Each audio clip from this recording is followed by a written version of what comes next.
Secretary of War and the Department of War? So this is something we thought long and hard about. We've been talking about it for months, Pete and I, and Dan. Dan came into the fold. By the way, a great general. He headed up the, I wouldn't call it an attack. I'd almost call that one maybe even more than an attack. What he did with Iran, you saw the success of that operation. It was perfect. In fact, this was sent to me by the great company that makes that particular B-2 bomber, and it was flawless. It was actually flawless. They flew for 37 hours back and forth, and there wasn't a bolt that was out of condition. There wasn't an engine failure. There was no problem. It was a perfect attack, and it knocked out any possible nuclear capability for Iran, which nobody wanted to see, and we weren't going to put up with. So great job, Dan. And we've been talking about this Department of War. So we won the First World War. We won the Second World War. We won everything before that and in between. And then we decided to go woke, and we changed the name to Department of Defense. So we're going Department of War. And I'd like to ask our Secretary of War to say a few words. Pete Hegseth. I think it's a much more appropriate name, especially in light of where the world is right now. We have the strongest military in the world. We have the greatest equipment in the world. We have the greatest manufacturers of equipment by far. There's nobody to even compete. And you see that with this and so many other things. The Patriots are the best. Every element of the military, we make the best by far. So, Pete, I'd like to ask you and maybe Dan Raisin-Kane to say a few words, please.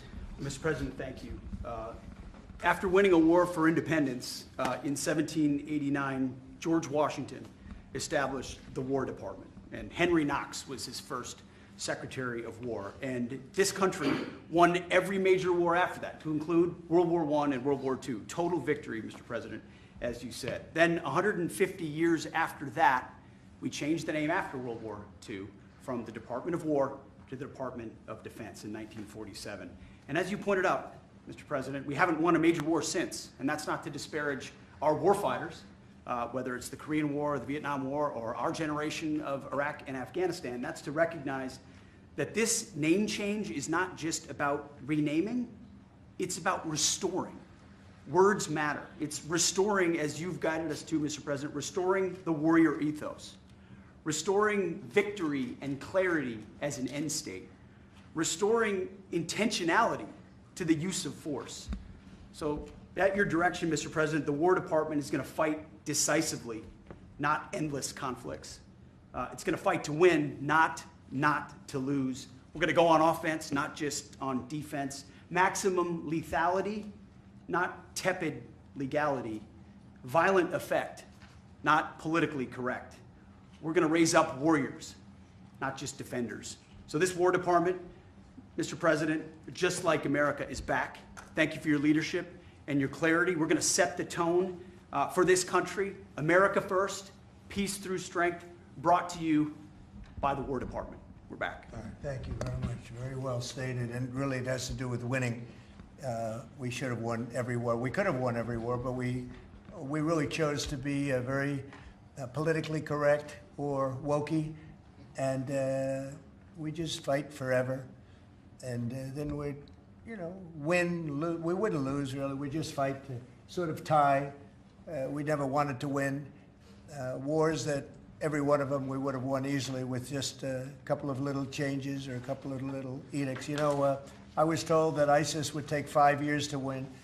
And Dan Kane, when I told him how long would it take, he said, I think about 4 weeks, sir. I said, what do you mean 4 weeks? I was told 5 years by the people in Washington. You know who they were? 5 years. I said, you can't do it in 4 weeks. I actually flew to Iraq to meet with him, and I met him at a big air base. And remember that famous day, right? It turned out to be a famous day for our country because you're now the head of the Joint Chiefs of Staff, which is the biggest deal. And he is, because he did things that everybody said he couldn't do. So they said it was going to be 5 years, and he knocked them out in about 4 weeks total, 100%. We took over, and ISIS was gone, and pretty amazing. But we never fought to win, and now if we have to fight at all, we solved 7 wars We have the one that I thought was going to be probably one of the easier ones, and that's with President Putin and Ukraine. And that turned out to be one that's a little bit more difficult, but the 7 are done. They were supposed to be much more difficult to solve. I solved every one of them, and we're going to get the other one done too. But it turned out to be a little bit more difficult than I thought. And it'll get done or they'll be held to pay.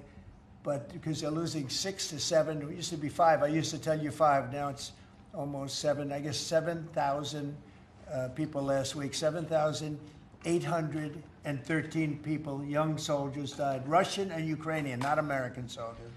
But it's a shame. And it's just, they're human lives, and I want to see it stop. But General Kane's done a fantastic job. And again, defeated ISIS, which they said would take a long time.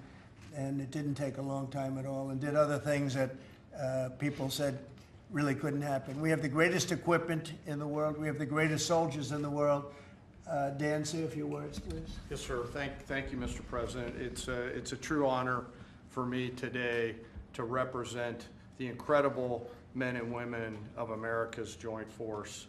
Today and every day, the 2.8 million service men and women stand ready to fulfill our sacred duty to protect America at home and abroad. As the President said, America's military is the single most powerful fighting force in the world. The mission you and the Secretary have given us is clear and unambiguous to deliver peace through overwhelming strength. And I remind everyone that the U.S. military can reach any adversary at the time and place of our choosing. Service to this nation is an incredible gift, and we're grateful and honored every day to do so. Thank you, Mr. President. Well, thank you, and it's an honor to sign this. And we will do that right now.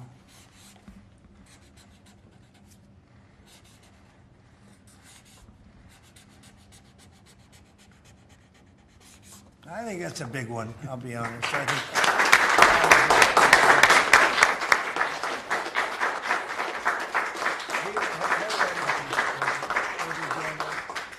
that's a big one. It's a big one, Mr. President. Do you have any questions on this subject? We're going to be discussing the G20 in a couple of minutes, but yes, please. No, right there.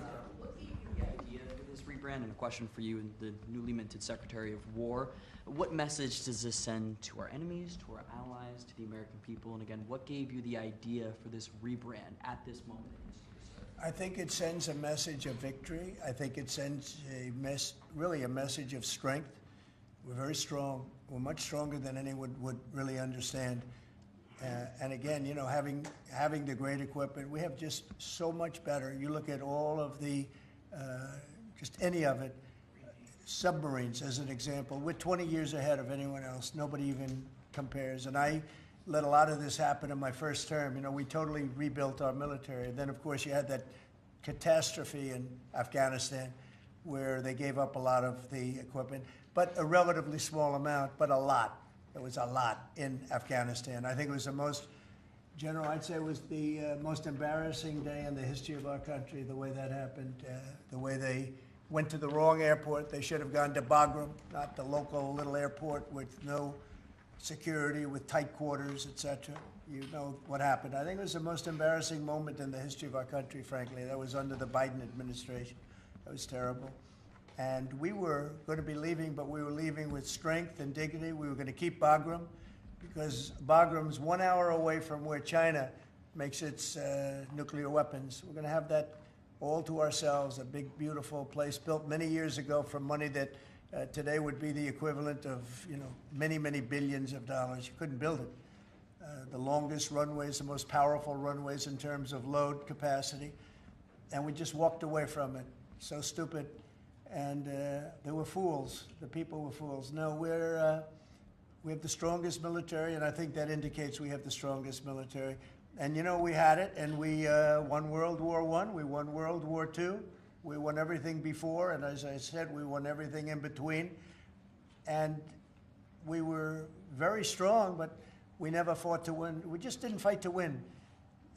We didn't lose anything, but we didn't fight to win. We could have won every one of those wars quickly, but they went a route that I think was probably politically correct, but not correct for our nation. So I think the Department of War sends a signal. Yeah, please. Mr. You alluded to this a little while ago, but you said that this rename is quote, a good reflection of where the world is at right now. How do you square naming it the Department of War when you've been pursuing peace Yeah. in so many different parts of the world? Well, I think I've gotten peace because of the fact that we're strong. If we weren't strong, those 7 deals I told you about, the 7 wars, a majority of them wouldn't have happened. They happened for 2 reasons, trade and our strength. Those are the 2 reasons. And probably strength may be more important than trade. So if I was very proud of all those wars. Those were wars that could not be settled, and I settled all of them. And we'll get the other one settled also. That'll get settled.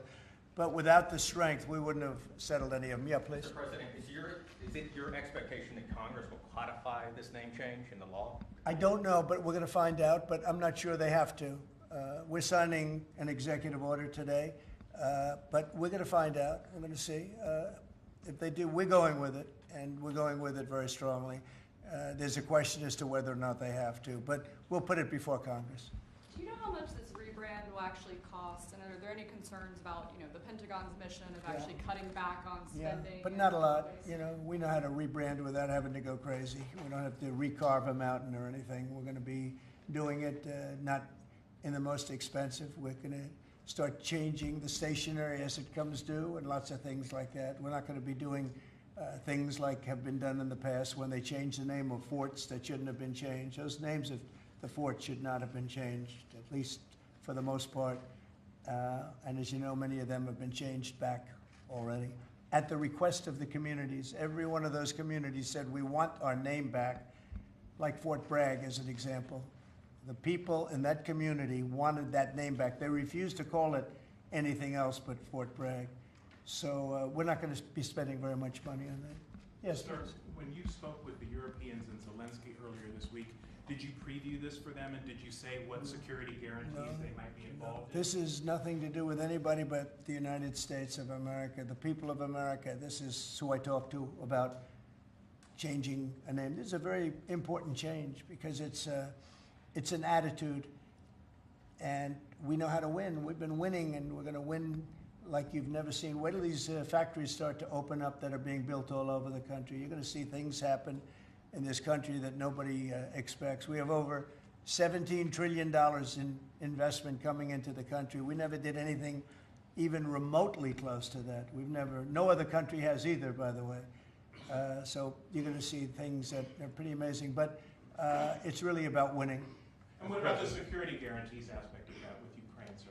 Well, we'll work that out. We'll help them. Look, we want to save a lot of lives, so we'll do something with that. I think people expect that. We'll help them. Europe will be first in by far, and they want to be first, and they want to see it end. Europe wants to see it end, and it'll end. It'll end all of a sudden. It's going to come together. You watch. Yeah, did you want something right? Right here. Yeah, behind you, please. Yes. Yes, sir. You haven't been shy about taking bold, decisive, offensive action to protect American values. Strikes in Iran, the strikes this past Tuesday on the positively ID'd Tren de Aragua narco-terrorists. Is that going to be a critical function of the Department of War moving forward? It depends on the individual instance, We don't want drugs coming in from Venezuela or anybody else or any place else, and we'll be tough on that. We don't want human trafficking. We don't want to see people coming in where they open their prisons from all over the world and they dump their prisoners into our country, which is what they did in the Biden administration, where they took insane asylums and places that held people that were seriously mentally ill, mentally incompetent, mentally dangerous, and they dumped those people into our country, and we're trying to get them out now. What they've done, what the Democrats and Biden have done to this country will go down in infamy. What they have done to our country, and especially that. They created the worst inflation we've ever had. That's nothing compared to what they did with the people in our country right now. And we're getting them out, and it's not easy when you have the liberal judges destroying our country. But we've won them all. We've won it all, ultimately won it all. Hard process. It should be easier. We know who it is. We know exactly who we're looking for. We had 11,000 murderers dropped into our country. We've gotten a lot of them out. Or in some cases, they're so dangerous, we were afraid to get them out because they'd come back in. But for the last 120 days, 0 people came in. Can you imagine? This is me speaking, but these are figures developed by, they say, a pretty liberal group of people. They admit that 0 people came into our country. Think of that. A year ago, it was millions of people were coming in. Millions. They were coming in. You could look at them and you could say, big trouble. And that's what we have in our country. But we're getting them out, and despite that, we're doing really well. Yeah, please, Brian. Comment on the recruitment levels across the Yeah. branches. Well, the recruitment's the most exciting thing. So when I was campaigning for the office, numbers were coming out that the recruitment numbers, generally, you could speak to it better than anybody, the recruitment into the military, all branches of the military, and police and firemen and everything else. Anything having to do with like a public service, the numbers were horrible, record-setting bad. And now they're record-setting good. We're setting every record every month for recruitment. We're packed in the Army, Navy, Air Force, Marines, Coast Guard. My beautiful I love Space Command. I see Space Command, but Space Force has been, we've got a waiting list of people wanting to go in. A year ago, especially a year and a half ago, you know, when I took the lead in the polls, which was very early, it really helped with the recruiting. And when I won from November 5th on, it's been amazing. And over the last 4 or 5 months, we're just packed. It was very hard to get police officers. Now the departments are loaded up. Everyone wants to be a policeman or woman. So it's been a great thing. General, do you want to talk about that?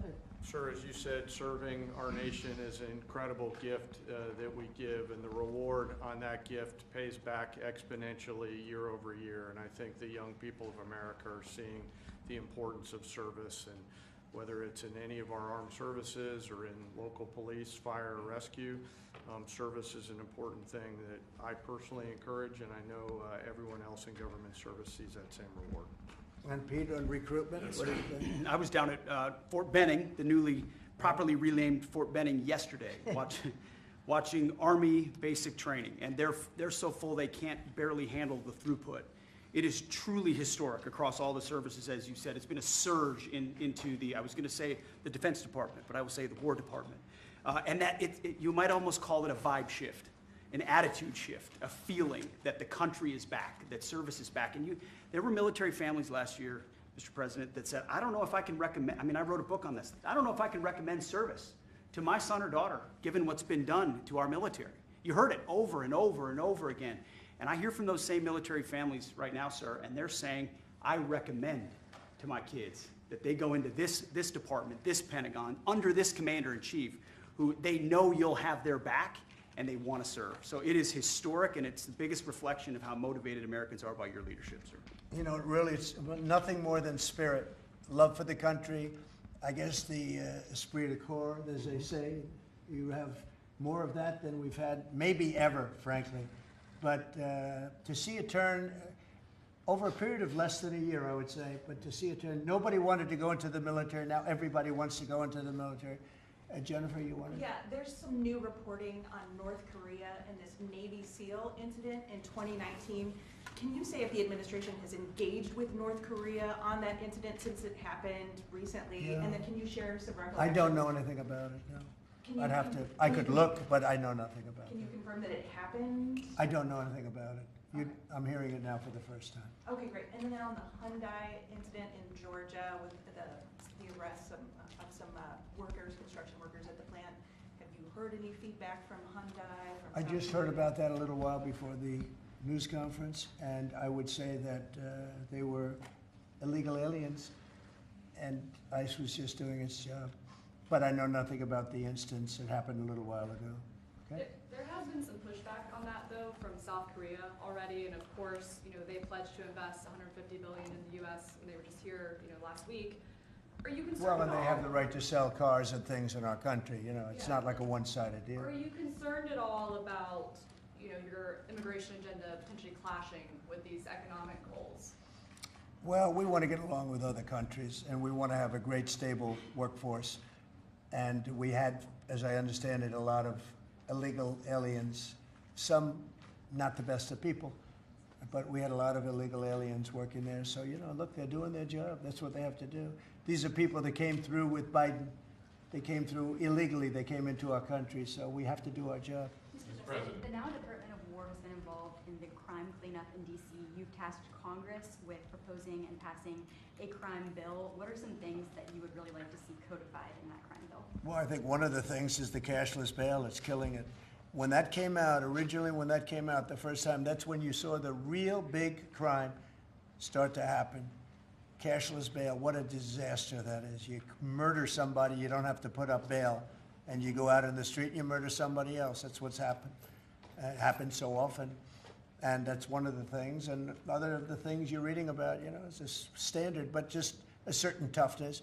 I have to say, one of the elements of fascination for people over the last period of time has been what's happened to D.C. So we've gone from one of the most dangerous cities in our country to what they call a safe city. It's a totally safe city. In fact, I set up dinner in Washington, D.C. next week.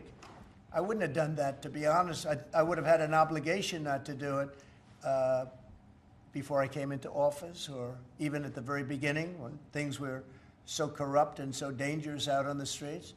So Washington, D.C. has had virtually no crime. We even have a mayor that's admitting to it, and she's a, you know, liberal Democrat, in all fairness. She's a person that hasn't gotten exactly along with Republicans over the years. And she said she's never seen anything like it. So Washington, D.C. is a totally safe city. We have virtually no crime. It's gone from the most unsafe city in the United States, almost, just about, to one of the safest cities, maybe the safest city in the United States. That's a tremendous compliment to our military, what we did. The National Guard's done a fantastic job. Yeah, please. Mr. President, can I ask about Florida real quick? Florida House Speaker Daniel Perez was at the White House yesterday as part of a leadership summit. Yes. And we understand you met with him separately. Mr. President, what did you two talk about? And also, did you explore him running for Florida Attorney General? I didn't. We didn't talk about that, but he's done a fantastic job. He's respected all over the country, really. He's a leader, and he's done just a fantastic job. We didn't discuss anything having to do with his future. I'm sure he'd be very good at that. My second question, Alligator Alcatraz, sticking with Florida, a major ruling appeals court blocked a federal judge's order to close it, and it can remain open for now. Your reaction? I think they've done a fantastic job in building it, the governor and everybody else that's been involved. It's an incredible facility. It's housing people for usually a very short period of time before they get brought back to their countries. As you know, we focus on criminals before we focus on anybody else, and we're taking thousands and thousands of criminals out every month out of our country, some of them murderers. And I think Florida's done a great job by building it, and whether it's Alligator Alcatraz or anything else you want to call it, I was there. I visited with the governor, with other people. I guess Nikki was there. Tom Homan's been there a lot. A lot of people have been there. It's an amazing facility for what it is. It's not a hotel. It's not supposed to be a hotel, but they've done a great job with it. And I'm very happy with the judge's decision. You also mentioned Venezuela. I want to ask one more follow-up question on that. On the U.S. strike on a vote tied to a Venezuelan drug cartel, the Maduro regime is pushing back today. In fact, they say the U.S. seeks regime change through military threat. Your reaction to those words, and also, would you like to see regime change in Venezuela? Well, we're not talking about that, but we are talking about the fact that you had an election which was a very strange election, to put it mildly. I'm being very nice when I say that. I can only say that billions of dollars of drugs are pouring into our country from Venezuela. The prisons of Venezuela have been opened up to our country. They've taken their prisoners, the worst prisoners, murderers, Tren de Aragua. The worst prisoners that you can ever imagine are now happily living in the United States of America. Now, many of them we've gotten out. It's not easy to get them out because of the liberal system that we're working with in many cases, not in all cases.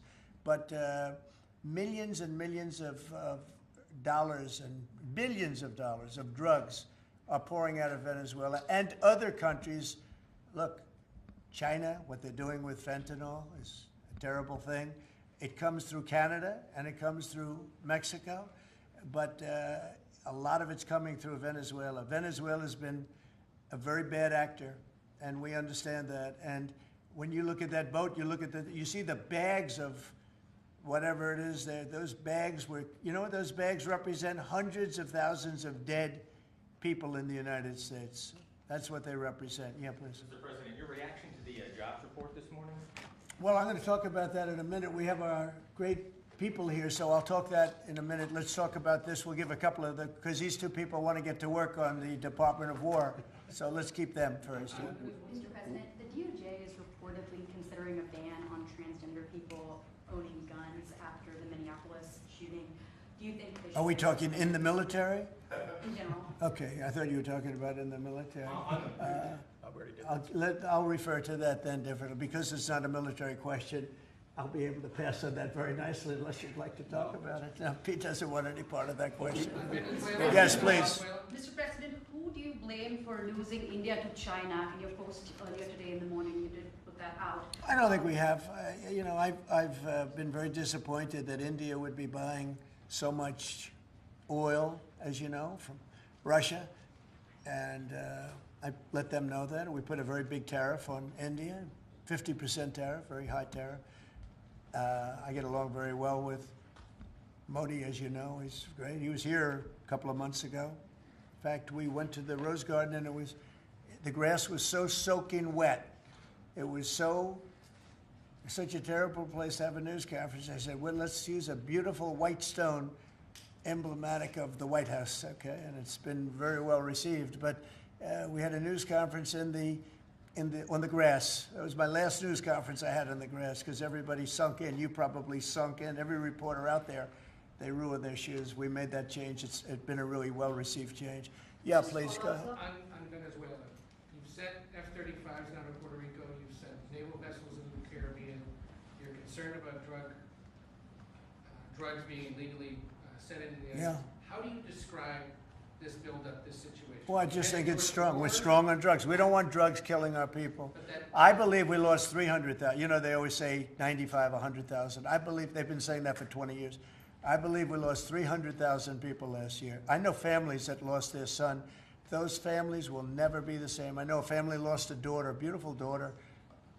In fact, it was like she took something that she thought was like a minor deal, and it turned out to be riddled out with fentanyl, the size of the head of a pin, and you're dead. And no, we're stopping the drugs. We're going to save a lot of people. Look, whether it's 100,000, but it's not. It's 350,000 people died last year from drugs.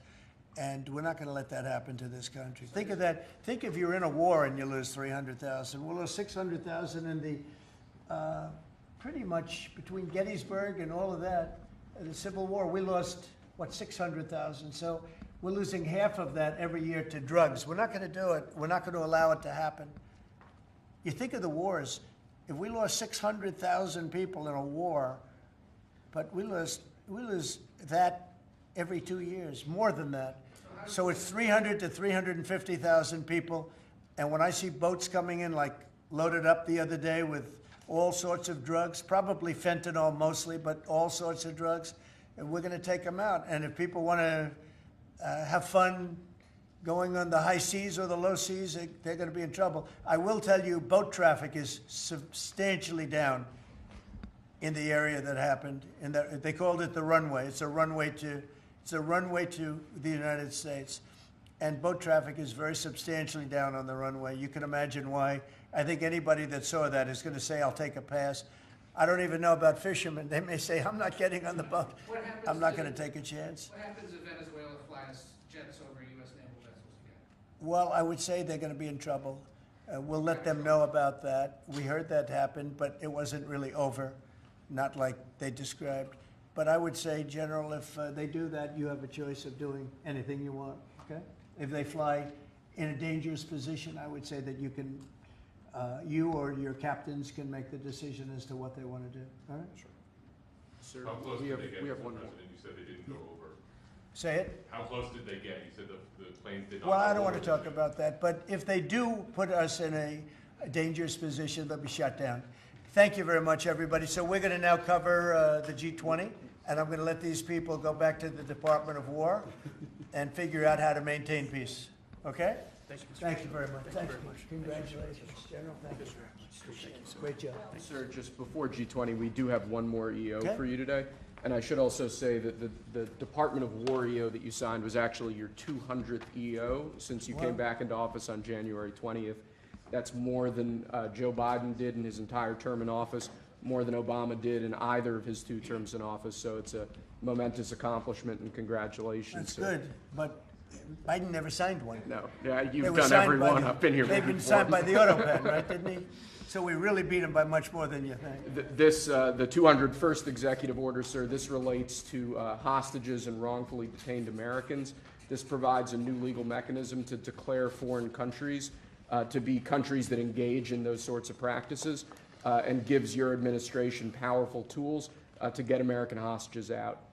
This has been a Right. focus of your administration Yeah. this time around. Adam Bowler's here, and he's done incredible work already. This will give him even more. I think it's great, and more Adam's tools. amazing. So Adam, do you want to describe how many hostages we've gotten out together, you and I, and you and a couple of other people that we know, and Yes. me and a couple of other people that you don't know, but we've gotten a lot of hostages. Do you want to describe it? Mr. President, you brought back 72 hostages since your term.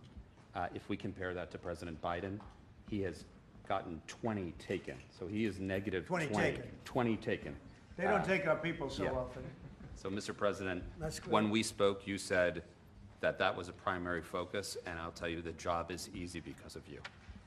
And we paid nothing, too. We pay nothing. We They don't pay $6 exchange. billion. They always Yeah. paid $6 billion for Yeah. 5 people. $6 billion. It was just a number I kept hearing. Not only that, $6 billion plus we'd get like one person, and they'd get 6. They got one, the Prince of Doom, they called him. He was the #1 arms merchant anywhere in the world ever. And they got him out. And on top of that, we paid money. So, no, we don't do that. You know, once you pay money, then a lot of people start disappearing. They start grabbing reporters, too. They think the reporter is going to get a lot of money. And to me, they would. You'll be well taken care of. I better stress that, because otherwise we have headlines. He said this or he said that. No, I'm not smiling about it. But they would. They'd be grabbing reporters. They'd be grabbing everybody. And especially when you pay the kind of money that Biden and Obama, they used to pay money that was crazy. We don't pay. And if you don't pay, they find it to be not a lucrative business anymore. That's fantastic. Would you like to say something? Julia. So it's really Spihar, Special Envoy Bowler, it's Rick Grinnell, it's Steve Witkoff who brought Americans home. But with this EO you are signing today, you are drawing a line in the sand that U.S. citizens will not be used as bargaining chips, and it provides your Secretary of State, Marco Rubio, the same tool set to punish states who take our citizens wrongfully the same way that we can punish those who sponsor terrorists. This is a very significant EO you are signing today, sir. Thank you, Sebastian. Very good. You're doing a great job, too. And this is your Director for Hostage Affairs at the Yes, NSC. and I hear. So Julia was seminal as well to all of this. I heard you're doing unbelievable. Would you like to say something? Absolutely. It's a outstanding EO, absolutely unprecedented action against those foreign adversaries who would take our people. They now know they are on notice, and it's not acceptable. And if you take our people now, you will pay. You know, Adam gave up a job where he was making tremendous amounts of money, big stuff, top of the line Wall Street, and he wanted to do this. He wanted to do hostages. I offered him other jobs too, very big jobs.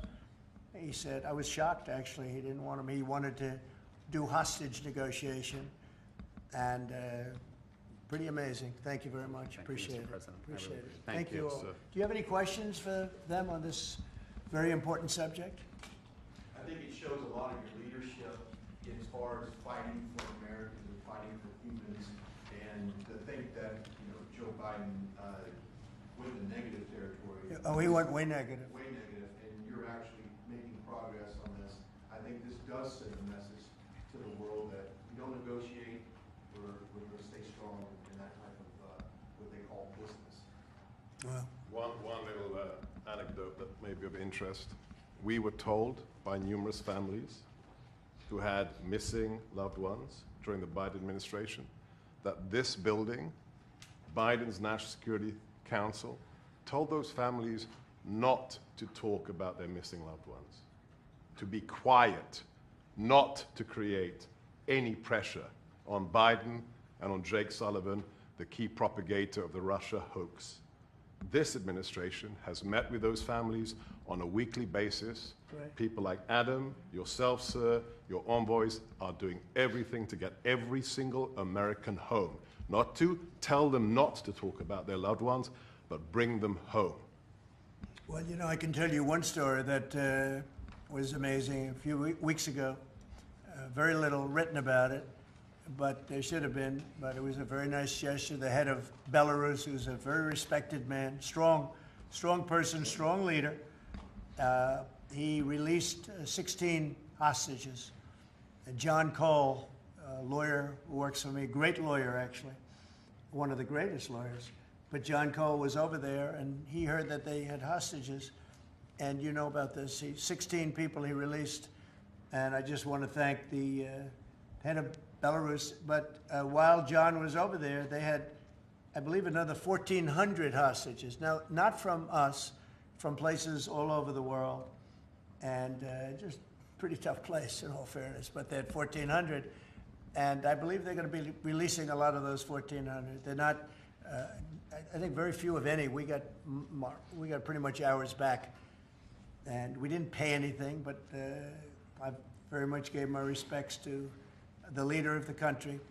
Was again, he's a very strong man, but he's got 1,400 or 1,500 or a large number, and we're talking about releasing them. Some are political, I guess. A lot of them are political, and looks like they're going to be released at some point in the pretty near future. So it's a great thing. They have to respect your country. If they respect you and they respect your country, they release it. If they don't, then you have to pay $6 billion. I mean, $6 billion. Can you imagine that, paying $6 billion? Kind of related, but not really. Could you comment on Tina Peters, who's been locked up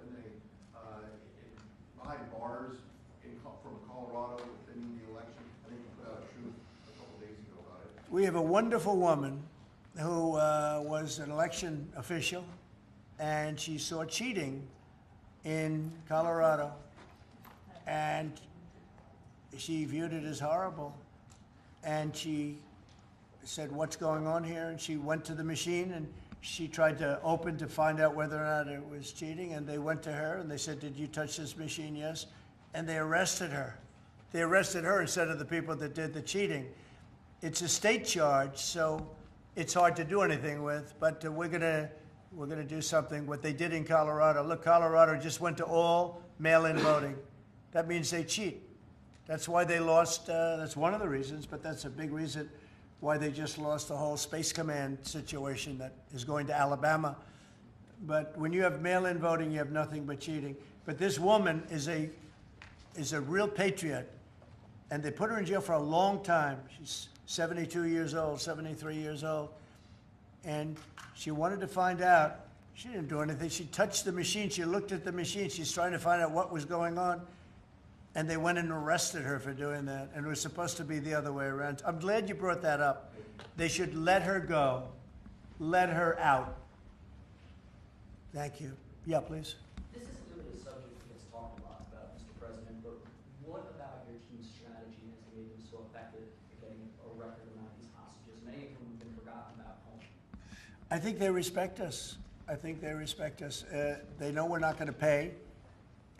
Adam is a great negotiator. Steve Witkoff is a great negotiator. Seb is a great negotiator. They're all smart people. They're a little bit natural negotiators. Some people aren't good negotiators. Nothing you can do about it. And they're afraid of you, sir.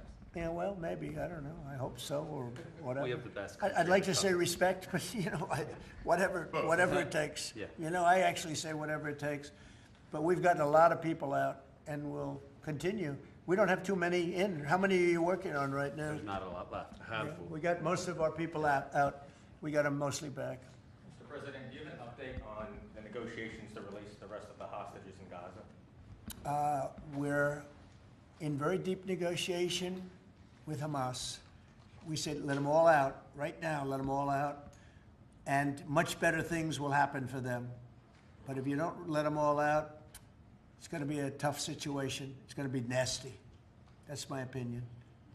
Israel's choice, but that's my opinion. They got to let them out. You got 20 plus you have about 38 dead people, young, beautiful, dead people. And I'll tell you, the parents want them every bit as much, almost more, than as if their son or daughter were alive. But you have many dead people that are coming out as part of the deal. It's 20 people, but I think of the 20, there could be some that have recently died, is what I'm hearing. I hope that's wrong. But you have over 30 bodies in this negotiation. Can you believe? I mean, we negotiate for people that are living here. We know that at least 30 people are dead, and we're negotiating to get them out. The parents want them back so badly, as if they were alive.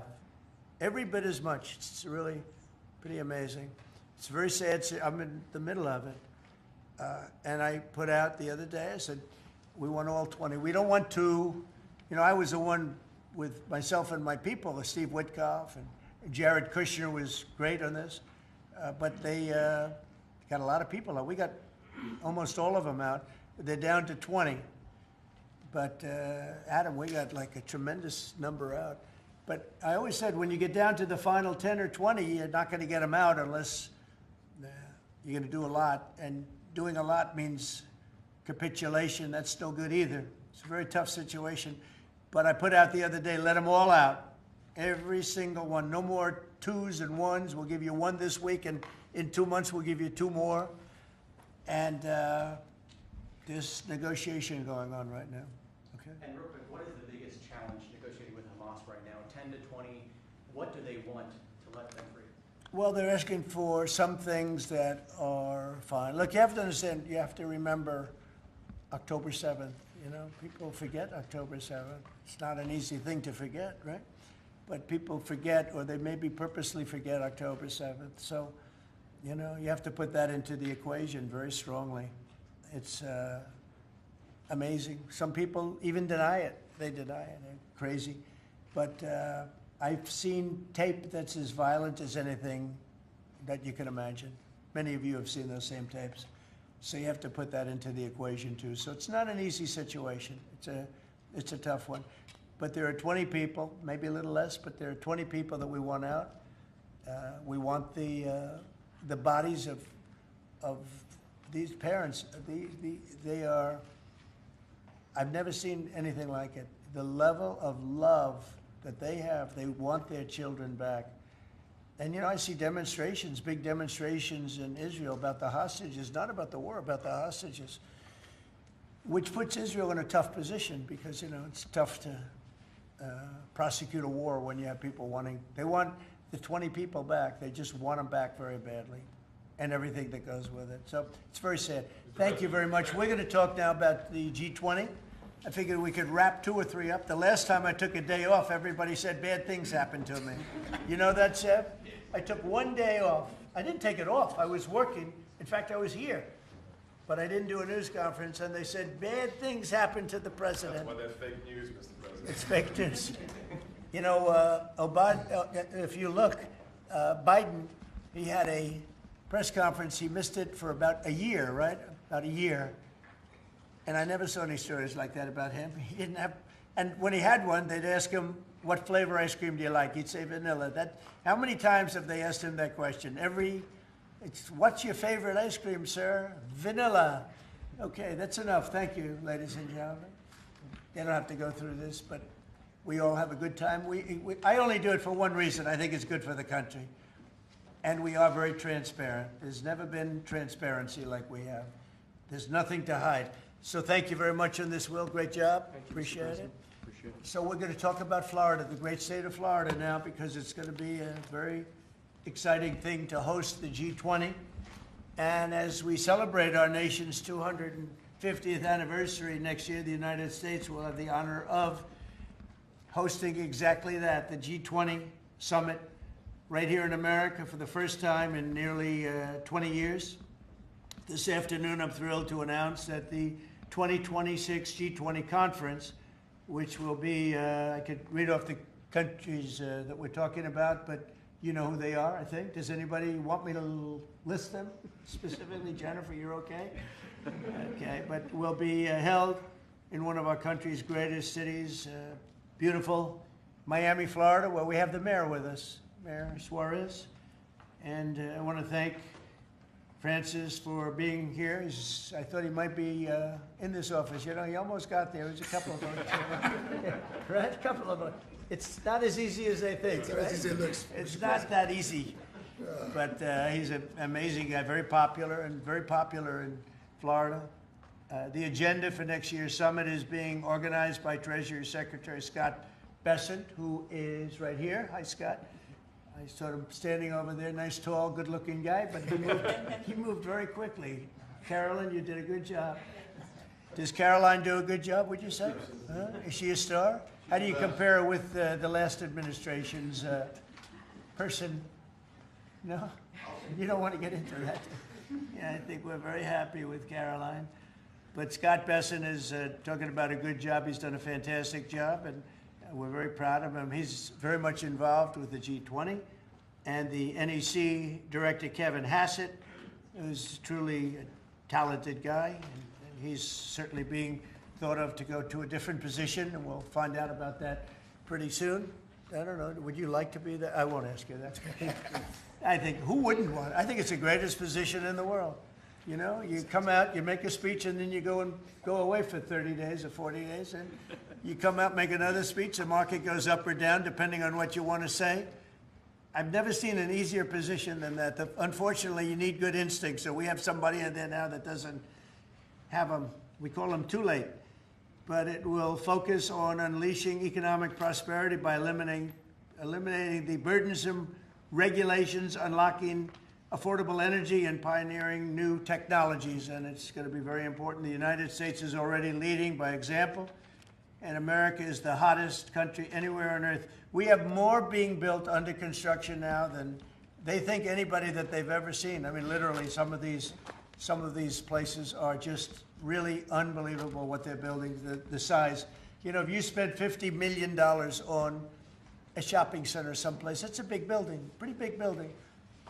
But when you spend $50 billion on essentially a building, they have buildings going up for $50 billion. They're going to be building their own electricity, and many of them have been given permits already to go, and they're starting construction. Some have started construction quite a while ago, and very early in the administration.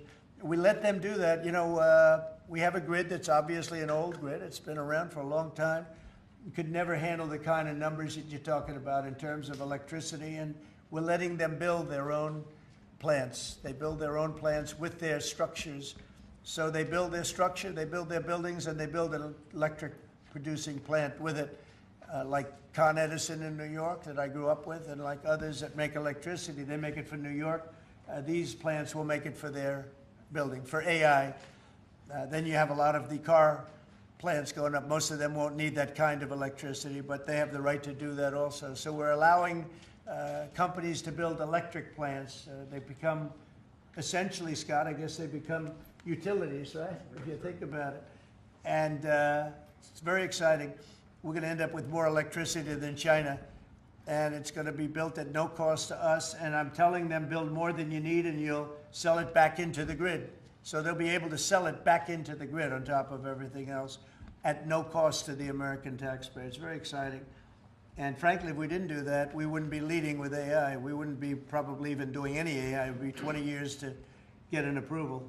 So they're building massive amounts of electricity as we speak.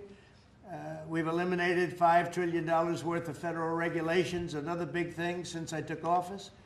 And if you remember the first term, we took out more regulation than any other president in history times. You could add the top 4, and they wouldn't come anywhere close to what we were. That's one of the reasons we had such the most successful 4 years of any president economically, and this is blowing it away.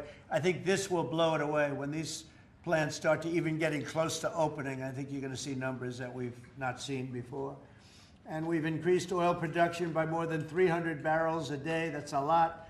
Blue-collar wages are rising at the fastest rate in 60 years, and trillions of dollars of investment is pouring into the USA. It's going to be over $17 trillion very shortly, and nobody ever thought a thing like that was possible. What made it possible were, number one, they were happy with November 5th. They were happy with the election. And number two, the tariffs are bringing countries in. I mean, it's so vital to our country. It's before the courts now, and I hope we're going to do very well. We had 4 great opinions just come out, as you know, from judges. In a couple of cases, there were Obama-appointed judges that felt they had to do what was right for the country. So I respect that greatly. I respect them for doing it. But we have very strong opinions, and it'll end up going to the Supreme Court. And it's just vital for the country, vital, absolutely. We're at a level that we've never thought we'd be at, and it's because of the tariffs. Countries are pouring into our country because of you avoid tariffs if you build here. If you don't build here, you pay a lot of money. But if you build here, so what people are doing is they're coming in, they're building here. No different than what other countries have done to us. But we have a big advantage over other countries. We have a market that we built up during our 4 years that was amazing. We took a commanding lead during that 4-year period. So it's a very exciting thing, but I look forward to showing our incredible success to the world when we visit Miami next year. And I'd like to ask Mayor Suarez, truly a highly respected gentleman who's loved in his city, and we're gonna do a great job. We're gonna work together and do a fantastic job. Mayor, would you say a few words, please? Of course. Thank you, Mr. President. It's a tremendous honor to be with you here today in the Oval Office to make this historic announcement, just looking at the sign, which is so beautiful. Good job. Yeah, it's a great job. As you know, Mr. President, you were elected by double digits. You were the first Republican president over 30 years to win Miami-Dade County. And you did it because you followed through on your promises. And in Miami, what we're doing is we are following through on those promises as well. We've kept taxes low. We've kept people safe. We've leaned into innovation. We've grown 150% in the last 10 years. We've created one of the most intriguing ecosystems in the world.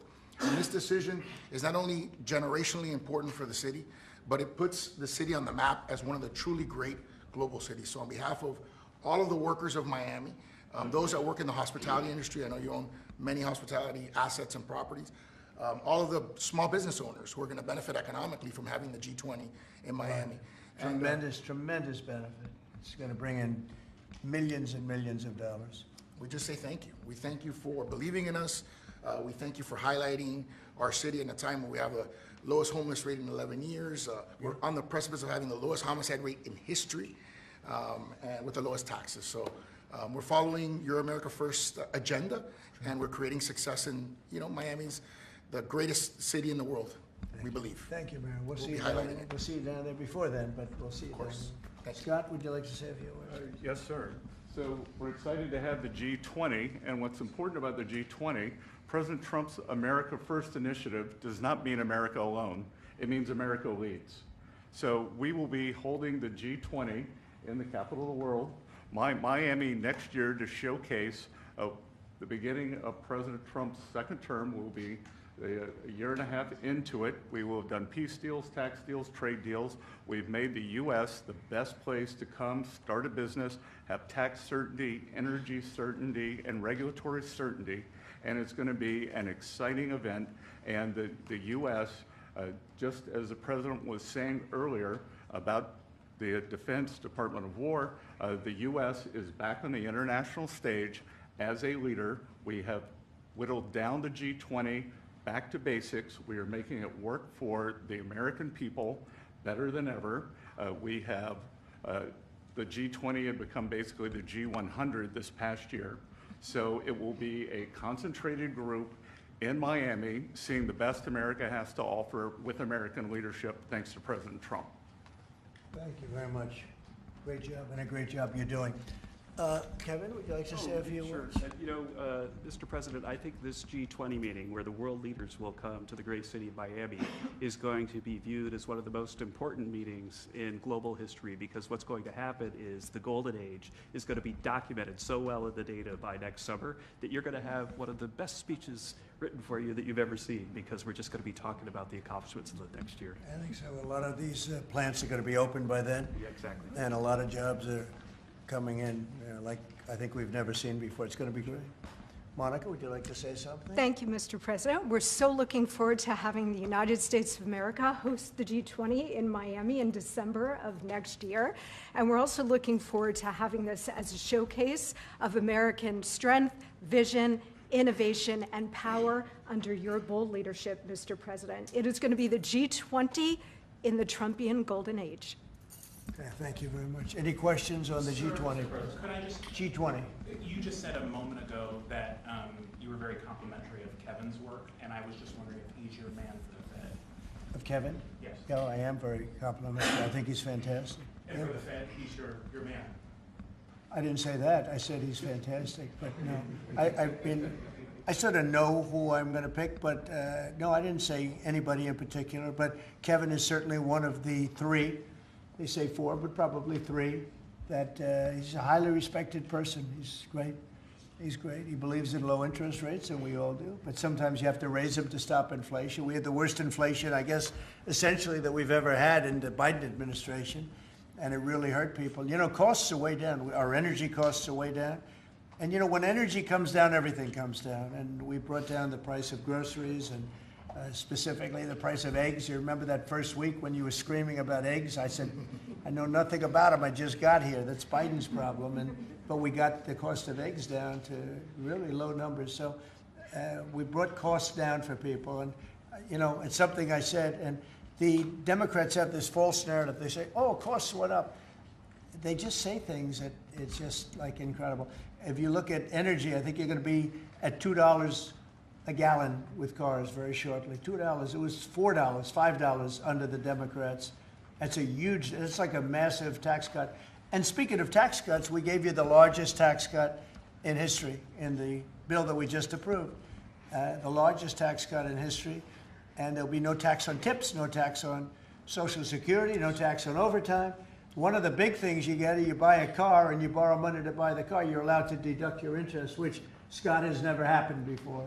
You know, rich people like to talk about deductions. Middle income, they never gave them deductions. I got them one of the best deductions, an interest deduction. So it's great. Jennifer, please. Yeah, a couple questions on the G20, sir. Is there any update on your plans to attend this year's G20? And then are you saying for next year? I won't be going this year. It's in South Africa. I won't be going. JD will be going, great vice president, and he looks forward to it. But no, I won't be going to that. And then on the guest for 2026, are you saying it'll just be exclusively the 19 countries, the 2 blocks? There won't be any. No, we're going to invite other countries as observers. They call them observers, but they'll have something to say. But we're going to invite Poland.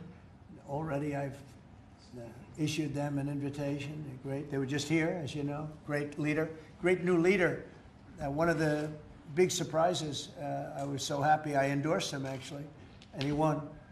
And he's going to be a great leader of Poland. But I've invited Poland already. What about Russia? What about Russia? Oh, that's interesting. I haven't thought of that. No, I haven't thought of that. That's an interesting question. I'm going to think about that for a little while. Mr. President, you just mentioned that the tax cut bill. Why the rebrand from One Big Beautiful Bill? Oh, I just save words. I said the bill. It's one big. I actually call it the great. I actually call it the Great Big Beautiful Bill. But it's a lot of words. Is that how you want Republicans to kind of talk about it when they no, I don't. You know, I just want them to say what's in it. It's an incredible bill for the middle class, for the working person. You know, we are a party of the working. It used to be the opposite. The Democrats were for the working people, and the Republicans were supposedly for the rich. The Republican Party's taken in millions of people, and the Democrats have lost millions of people. They've gone crazy. Honestly, I think they're crazy. What's happened to them, I don't know. They suffer major Trump derangement syndrome, and it's turned out to be actually a disease, but it's a disease of weak people and stupid people, because all we do is we cut taxes, we create great policy. Their policy is so terrible. They refuse to acknowledge, as an example, I see today, it's a big debate again, the women, they don't want men playing in their sports. They don't want it. The Democrats want men to play in women's sports. I saw the great governor, we have Governor Youngkin, talking about it today, that the woman who's running against our Republican candidate, who's excellent, is like so much into the men being able to use women's bathrooms. Okay, what's that all about? Men playing in women's sports, wants open borders. Again, once they want actually, after what we've gone through with millions, I think 25 million people came in from prisons, from mental institutions, drug dealers, drug addicts. They're pouring into, they poured in, now we have none coming in. The border's been sealed for a long time, actually almost since I got into office. Remember when the Democrats said we need legislation? I didn't have any legislation. I said close the borders. And now the borders for the last 4 months, not one person has been allowed to come into this country illegally, not one. Done by people that would normally like to see you look bad. Those are the numbers. So it's been an amazing job. Yeah, please. Mr. President, this is going to be a major event and a major meeting for South Florida, for you, for Mayor Suarez. I know this is not until next year in Miami, but do preparations begin today? And if so, what is being done? They've already begun. We first had to deconflict our Basel with the dates, and so we have already started doing that. And so thanks to the President's team. He started a long time ago, actually. If you knew him, he was working on this long before this press conference. Yes, sir. It's in good shape. Going to be great. Mr. President, we learned this morning that we've lost 78,000 manufacturing jobs this year. How do you explain it? Well, one thing we have is, we have the interest rates are too high. That was, a matter of the Fed. But the other thing is, so many different elements aren't included yet. And one of the things we've learned, and we learned that the hard way, watching over the last few months, are the corrections that people have been making.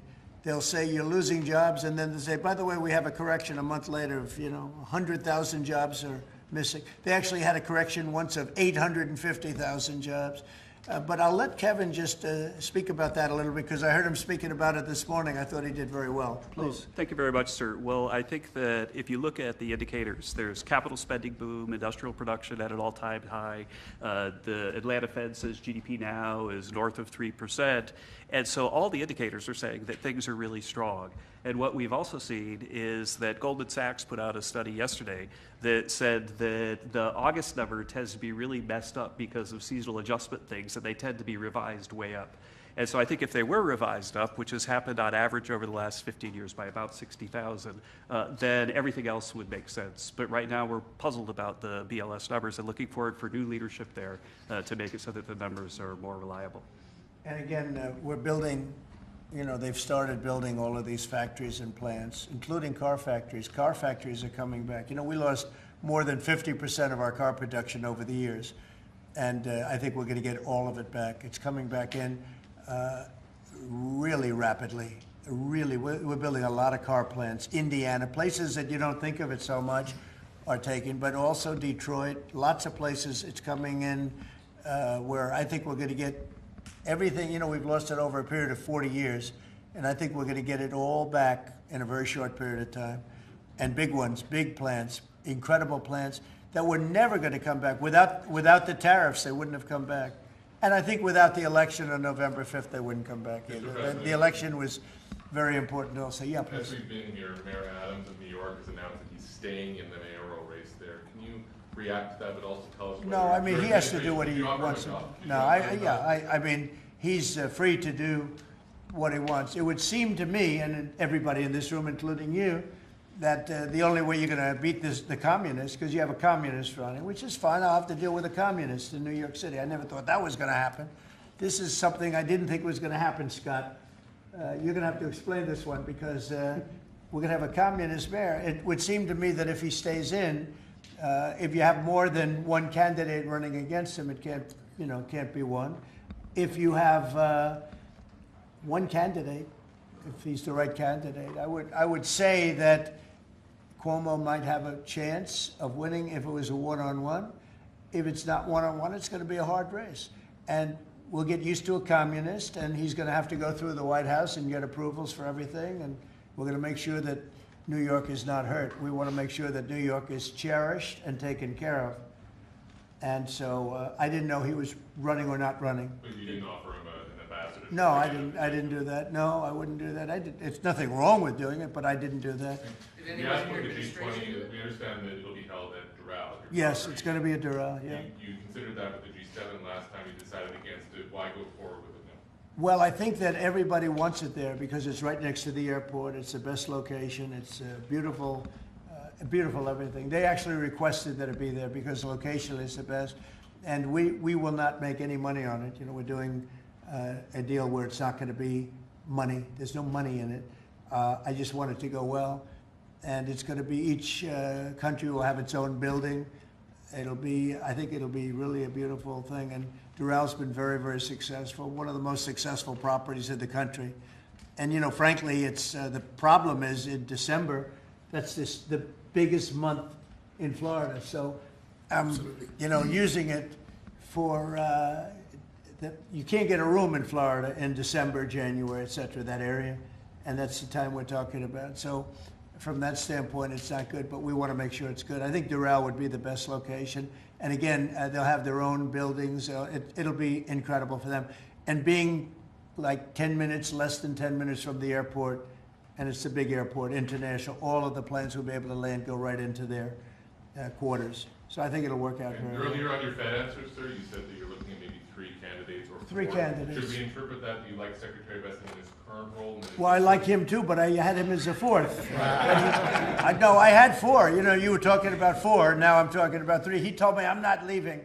So he wants to be doing, and if he was leaving, I mean, he would certainly be one of the people I'd want. But I asked him specifically. I could ask him right now, would you rather stay where you are as treasurer, or would you rather go to the... Sir, I'm the only person on the planet who does not want the job. Okay.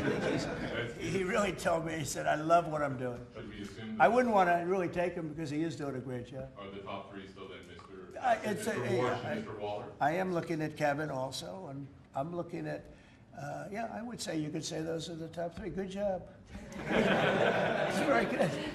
Just to clarify, so you're saying you believe Andrew Cuomo would be the best one-on-one candidate against Linda? Well, I think if I'm only going by the polls. It's not an endorsement or anything. It just seems that he's second. And what you do to win is you take the guy who's second and you hopefully add 1 and 2. But maybe if the 1 isn't getting out, then he's not getting out. And that's okay. I think the mayor's a very nice person. I helped him. He was got caught up in a scam by the Biden administration, what they did. So I helped him out a little bit, but I would understand why he doesn't do it. I do think this. I think if you have more than 1 candidate, we've got ourselves a communist mayor in New York. And I don't like communist mayors. I don't like them. Yeah. You passed the One Big Beautiful Bill, sir. 5 months, all these slew of events next year. World Cup, G20, all America 250. Given these, what's your economic outlook for the year 2026? How much growth do you think is reasonable for us to expect economically next year? Well, I heard, and you know, we were on a very downward path with Biden, and I heard that the most we could do is 1% GDP, and now I'm hearing 3.2% and 3.5% and all. And our big year won't be really next year. I think it'll be the year after, because when these plants start opening up, it takes a period of time to build them. We're going to have tremendous job growth. It's unprecedented. We have unprecedented in history. There's never been anything like it, because we're going to have more than $17 trillion invested. There's never been anything like that. If we did $1 trillion in 1 year, and this is 6 months, 7 months, because we really focused on it over the last 6 months. But we're going to be doing, nobody's ever seen numbers like this. When this stuff starts opening up, our country's being rebuilt. And by the way, Washington, D.C. is being rebuilt. You know, in addition to the fact that we have a safe city now, and our National Guard was fantastic and worked with the mayor, worked with everybody, we're also doing a refurbishing of Washington. We're going to redo some of the roads, the surfaces. We're going to redo the medians. We're going to take the broken tiles off the tunnels and put brand new tiles up. And we're going to regrass all the parks. They're going to be regrassed by people that build world-class golf courses, and not necessarily people that work for me, because I don't care about that. I just want to, I'm very good at grass. You know, grass has a life, just like you have a life, right? It has a life. Well, this grass has been up longer than, it's like 4 lives, okay? That's why there's a lot of areas where there's just no grass. But we're going to regrass all of the parks. We're going to, in a year from now, you won't even recognize it. Graffiti's gone, the tents are gone, the medians falling into the roads are gone, the potholes will be gone, the marble's going to be polished and beautiful. It's all going to be beautiful. We're working with Clark Construction, who's, you know, one of the, well, definitely the biggest here, one of the biggest in the country, and they've been great. And we're going to do about a 10-mile radius from the White House, from the Capitol, looking sort of at both of them, go right in the middle of both of them and start drawing circles. And everything is going to be spit-shined. You know, when the head of Poland came here last week, and when other leaders came here, they came, a lot of them have been here over the last 8 months. I said, what do you think? And they said that we're a little surprised at the look, the filth on the road. Now it's much better. We've got it much better, but we have to do some construction things. I mean, you know, you have medians that are all broken and rotted and rusty and disgusting. And it's going to, they're all going to be changed. You're going to have a very different look. You're going to have the look of prosperity, not the look of poverty. But the big thing right now, initially, is we have no crime in Washington. We literally have no crime. They said it's down 87%. It's not down 87. It's down like 100%. We have almost no crime. People are going to restaurants that wouldn't have even thought about it. And I know families that have gone 4, 5, 6 times to restaurants over the last few weeks. And you people are in the same category. I mean, yes? I agree on that. Thank you. It's a whole different place, right? That's very nice. And you're so tough usually. I like her now, right? No, because she was truthful. Is that a correct statement, Brian? Yes, sir, it is. I heard you were actually mugged. You're a big, strong guy. I heard. I can't do anything when he hasn't gone. No, you can't. You know, you say, thank you very much, right? Can I follow up on the beautification of D.C.? Yeah. An amazing job of crime. Yeah. Just out front of the White House is a blue tent that originally was put there to be an anti-nuclear tent for nuclear arms. It's kind of morphed into more of an anti-American at some times, anti-Trump at many times. Where is this blue tent? Right in front of the White House on the north lawn, on the other side of the Black Gate in Lafayette. I haven't known this. All of us in here walk right by it every day. It is an eyesore. Oh, I didn't know that. Well, let me explain Take it down. Take it down today, right now. Nobody told me that. So you're saying there's a blue tent? It's been there for 30 plus years. It was originally a peace tent, but it's kind of morphed into something. Yeah, morphed into radical left. Okay. Well, but I've heard. Is it in the Ellipse? Where is it? No, it's in Lafayette Park. It's actually Lafayette Park. Take it down. Okay. Okay. What's interesting about it is that I've had people tell me it's a public health hazard because people sleep in there, they eat, there's rats, but also it could be a national security risk because people can hide things in there, they can be weapons in there. We're going to look into it right now. Yes, We have removed over 50 tent sites, not 50 tents, hundreds and hundreds, maybe 1,000. I think it's over 1,000 tents, but 50 sites. So I'm a little surprised to hear that, but we're going to look into it right now. Lafayette. On the National Guard, Yes. DC Mayor has, of course, gotten on board with your cleanup of DC, but the DC Attorney General has said that he plans to, that he's suing you for your federalization of the police. What's your response? Can you imagine, we have an Attorney General who's not related at all to the mayor, by the way. You know, it's a totally separate department. We've got so many separate departments. You have the district attorney has nothing to do with the mayor. The whole thing is crazy. But how about this? We just set a record on low crime in Washington, D.C., and we have a man suing us to let us go back to high crime. We're going to have to be here for a little while to make this really work long term after we're gone. And so we're going to meet that head on, and I suspect we'll be very successful. And I can always declare a national emergency because this was a national emergency. But right now we have the safest city. We have now one of the safe cities in the country. We had almost the worst. I mean, a city that was as bad as some of the horror shows that you've heard about for years. And we're going to fix some of those horror shows too. Okay? President, the Google ruling today that you posted on Truth Social about the Europeans fining Google. Can you So Google is a great company. Yeah, Google is a great company, American company. Apple is a great American company, and so many others. And the European Union, I don't know why they do it, but they have been finding them numbers that have been astronomical. More so before I got here. But Apple paid $17 billion a fine in the last year. Apple, $17 billion. on a case that a lot of people think they weren't guilty of. And no, I'm going to be speaking to the European Union about it's not fair. Google just got fined $3.5 billion, and they've already paid $13 billion. They're up to $16.5 billion. And people say there was nothing wrong with what they did. It's almost a source of income to run Europe. It's become a source of income, and many other companies too, mostly tech companies, but we can't let that happen. What are you seeking from the Europeans and by when?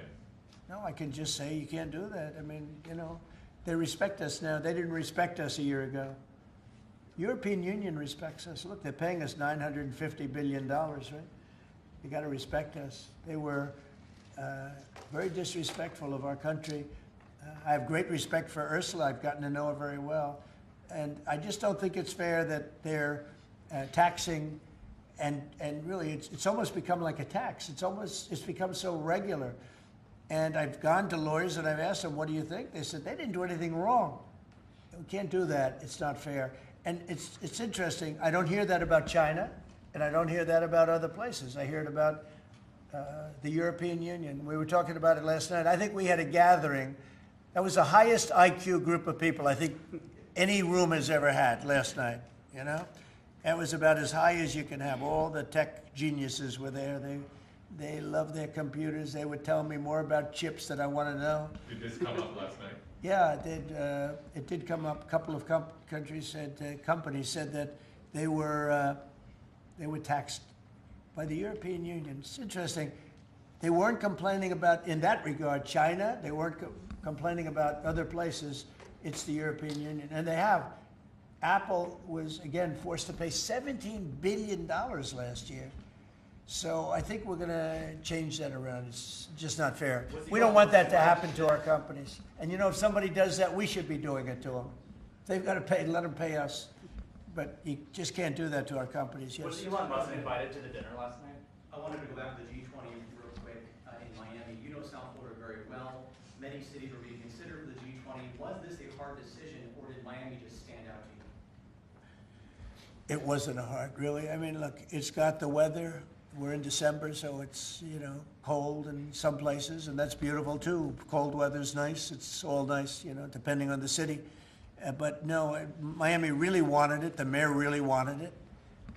The people down there really wanted it. You might just address that for a second, Mr. Mayor. Yeah, as I said, I mean, a conference of this kind does two things. Number one is it puts us on the global map with the great global cities, and I think that's something that we've been trying to achieve for a generation. And I think number two, it's a tremendous boom for your economy. I mean, as the president knows, he has, you know, multiple hospitality assets, and the working people of Miami, the small business owners, are going to benefit tremendously from the economic impact of a conference like this in our city. So it's an image thing, but it's also benefiting working people in our community. Do you think Xi and Putin will attend the G20 there? That's an interesting question. I'd love them to if they want to. I mean, they can, you know, as observers. They'd be observers, so I'm not sure they want to be an observer. But if they want to, we can certainly talk. Could I ask you another Florida question? The vaccine mandates that were rolled back for school children. What do you think about that? Well, I think we have to be very careful. Look, you have some vaccines that are so amazing. The polio vaccine, I happen to think, is amazing. A lot of people think that COVID is amazing. You know, there are many people that believe strongly in that. But you have some vaccines that are so incredible. And I think you have to be very careful when you say that some people don't have to be vaccinated. It's a very, you know, it's a very tough position. So I'd give you an answer. I'll give you a feeling. But just initially, I heard about it yesterday, and it's a tough stance. Look, you have vaccines that work. They just pure and simple work. They're not controversial at all. And I think those vaccines should be used. Otherwise, some people are going to catch it, and they endanger other people. And when you don't have controversy at all, I think people should take it. Okay? One more follow-up on your comments on the taxes. On the upcoming tax bill, are you discussing, do you want that new tax bill to eliminate inflation from calculating capital? When you say the upcoming tax bill, because when you have an upcoming, we just passed the biggest tax cut in the history of our country, so there's nothing upcoming. there's something that we just passed. So we passed the biggest tax cut in the history of our country for the middle class, for the worker. And that's the only bill that we're really talking about. We did a good job. It's very comprehensive. And I will say the Democrats, if you gave them every point that they wanted, every point that they've dreamt of all their lives, you wouldn't get one Democrat vote. They really are. They've become deranged, sick. It's crazy. If you gave them a list of the top 10 things that the Democrats wanted and you put them in a bill to get passed, you wouldn't get one vote. It's the only thing they have. They stick together, but they're dying. I mean, they're down to 16% approval rating, the lowest rating in history for either party. And we have the highest rating we've ever had. The Republicans have the highest rating we've ever had. On the National Guard, have you decided which city that you want to go into next? Yeah, I have. I have. I'm not going to say it now, but yeah, I have. We're going to go into another place and straighten it out. And I will say this: I watched today. I didn't know that was continuing to go on, but Portland is unbelievable. What's going on in Portland? The destruction of the city. Well, I'm going to look at it now because I didn't know that was still going on. This has been going on for years. So we'll be able to stop that very easily. We'll be able to stop it. But, you know, that was not on my list, Portland. But when I watched television last night, this has been going on. You wouldn't be standing if you were the mayor. You would be. Can you imagine what they're doing? They're walking in throwing smoke bombs into stores. These are paid terrorists, okay? These are paid agitators. These are professional. I watched that last night. I'm very good at this stuff. These are paid agitators. They get paid money by radical left groups, not radical right groups, radical left groups. And they get paid a lot of money. And you see it with the signs. You know, they all have perfect signs that are printed. They look as good as that sign. Those signs aren't made in basements. They're made at professional printing offices, and they cost a lot of money. These are paid agitators, and they're very dangerous for our country. And when we go there, if we go to Portland, we're going to wipe them out. They're going to be gone, and they're going to be gone fast. They won't even stand the fight. They will not stay there. They've ruined that city. I have people that used to live in Portland. They've left. Most of them have left. But what they've done to that place is it's like living in hell. Yeah, go ahead. So Thank you for your statement before. AP is reporting that you would be banning visas to delegations who will be attending the UNGA, the UN General Assembly, including Brazil. Your reaction on that, sir? That who's banning them? The Trump administration. Well, we are talking about things. We're very upset with Brazil. We tariff them very high because of the fact that they're doing something that's, very unfortunate. I love the people of Brazil. We have a great relationship with the people of Brazil, but the government of Brazil has changed radically. It's gone very left. It's gone very radical left, and it's hurting Brazil very badly. They're doing very poorly, very, very poorly. So we'll see. And are you ready to reset relations with India at this point? I always will. I'll always be friends with Modi. He's great. Prime Minister, he's great. I'll always be friends, but I just don't like what he's doing at this particular moment. But India and the United States have a special relationship. There's nothing to worry about. We just have moments on occasion. How are trade talks going with India and with other countries that you haven't reached a trade deal with, Secretary of State? They're going great. Other countries are doing great. We're doing great with all of them. We're upset with the European Union because of what's happening with not just Google, but with all of our big companies. They just, hit them with these unbelievable fines. $17 billion and $14 billion, and they use that money to run Europe. It's almost become like common. It's almost become a yearly occurrence, like it's a tax. So it's very unfair. I want to thank you all very much, and we'll see you around. We're going to see you in Florida, but we'll see you a little bit before that, I suspect. Okay? Where are you heading for dinner? Thanks, guys. Well, I'll be having something good here. I'll be at the White House. Thank you. Thank you very much. Thank you, guys. Thank you. Thank you. Thank you, guys. Thank you. Thank you. Thanks, guys. Keep moving. Thank you, guys. Thank you, press.